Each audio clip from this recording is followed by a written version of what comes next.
অন্যান্য রাজনৈতিক দলের মানুষও উপস্থিত থাকতে পারে, যারা এই তিস্তা নদীর এই ভাঙ্গনের শিকার সারা জীবন যারা এখানে বসবাস করেছেন, সেই ভাঙ্গনের শিকার হয়েছেন, কষ্ট পেয়েছেন। একবার না, দুবার না, তিনবার বাড়িঘর পরিবর্তন করতে হয়েছে এবং দেখা গেছে এখানকার অনেক মানুষ বেকারত্বে পড়েছেন। তাদের কোনো বেকারত্ব বোঝে নাই, তারা কোনো কাজ পায় নাই। ধানের জমি নদী গর্ভে বিলীন হয়ে গেছে। এই নদী আমাদের এই গঙ্গাছড়া থানা সহ এই পার্শ্ববর্তী জেলা যে নীলফামারী এবং এই দিকে পার্শ্ববর্তী জেলা লালমনিরহাট, ওপাশে গাইবান্ধা, এই সব জেলায়, কুড়িগ্রাম, সব জেলায় মানুষকেই কিন্তু ক্ষতিগ্রস্ত করেছে যারা নদী পারের মানুষ। বলতে চাই যে এই আন্দোলনটা বিএনপির একার আন্দোলন যদি আমরা মনে করি, তাহলে আমার মনে হয় তাহলে আমাদের কাছ থেকে মানুষ দূরে সরে যাবে। যারা তাদের এই সমস্যা নিয়ে বিএনপির নেতৃত্বে বা আসাদুল আবেদ দুলু, যিনি এই আন্দোলনের প্রধান সমন্বয়ক, যিনি এটার রূপকার, যিনি এটা নেতৃত্ব দিচ্ছেন, তাহলে আমার মনে হয় তার যে লক্ষ্য, তার যে চিন্তা, সেই চিন্তা থেকে আমরা দূরে সরে যাব।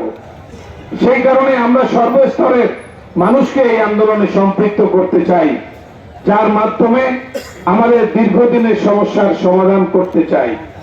এখানে দু একজন বক্তব্য দিয়েছেন যে এই তিস্তার বর্ষাকালে দেখা যায় যে পানি এসে আমাদের বন্যায় আমাদেরকে পার্শ্ববর্তী জেলা জলপাইগুড়ি, যেখানে তিস্তা নদী বাংলাদেশে ঢুকেছে, জলপাইগুড়ি ডিস্ট্রিক্ট, তার একটা থানা, মহকুমা থানা মিকলিগঞ্জের পাশ দিয়ে কিন্তু তিস্তা আমাদের বাংলাদেশে ঢুকেছে ডিমলা জেলার মধ্য দিয়ে। এটা আমরা অনেকে যারা জানি।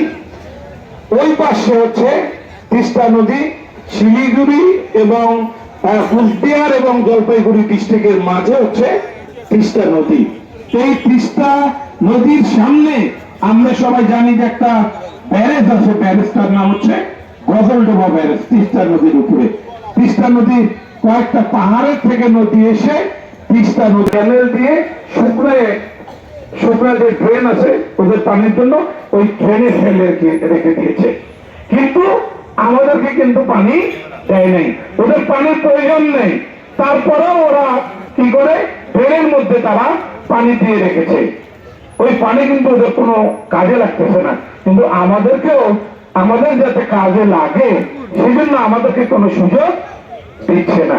তাই ভাইরা আমার, যে আমাদের ন্যায্য অধিকার তিস্তার পানি পাওয়া, তিস্তা শাসন করে এখানে যে একটা ভালো কর্মের সংস্থান করা, তিস্তার করাল গাছ থেকে আমাদের এই অঞ্চলের মানুষকে রক্ষা করার জন্য যে মহাপরিকল্পনার জন্য আমরা আজকে এখানে সমবেত হয়েছি, আমি মনে করি যে এই মহাপরিকল্পনা অবিলম্বে আমাদের বাস্তবায়ন করতে হবে।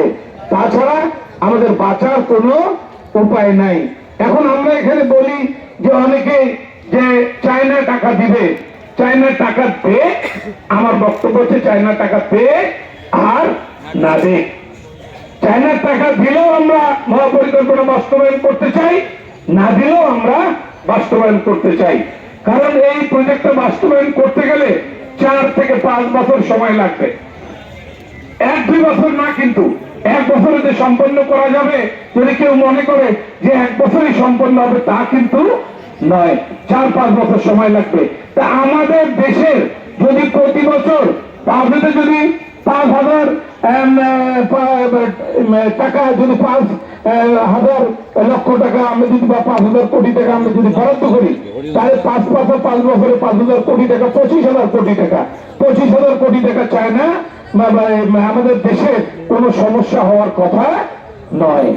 তার মানে আমরা 25,000 কোটি টাকা লাগলেও আমরা আমাদের দেশের টাকা দিয়ে এই তিস্তা মহাপরিকল্পনা আমরা সম্পন্ন করতে পারবো। শুধু দরকার কি? শুধু দরকার যে সরকার আসবে, যে সরকার আছে, তার সদিচ্ছা দরকার। আমাদের নেতা জনাব দুলু ভাই বলেছেন যে আমরা তিস্তা মহাপরিকল্পনা এই অন্তর্বর্তীকালীন সরকার থাকা অবস্থায় আমরা উদ্বোধন দেখতে চাই নাকি বলেন আপনি? আমরা চাই যে আগামী 1 মাসের মধ্যে এই